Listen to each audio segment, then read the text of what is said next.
तूफानी रात का अंधकार अब और भी गहरा हो चला था। आदित्य, अनया और वीर, तीनों रक्षक छाया सम्राट के क्रूर आक्रमण से बुरी तरह थक चुके थे, लेकिन अभी असली युद्ध बाकी था।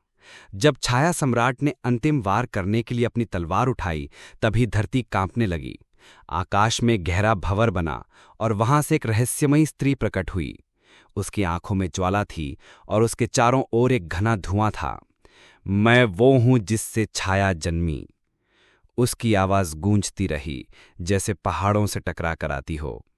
छाया सम्राट ने झुककर उसे मां कहा। अनया हाथप्रभ थी। ये छाया की मां?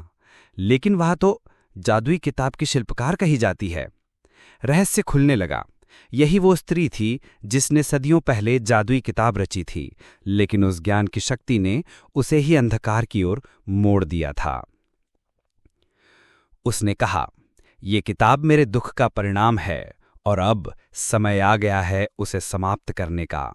पर उसका समाप्त कहने का अर्थ ये नहीं था कि वह उसे नष्ट करेगी, बल्कि वह चाहती थी कि कोई योग्य रक्षक किताब की सारी शक्तियों को अपने अंदर समाहित करे, जिससे अंधकार और प्रकाश का संतुलन स्थापित हो सके।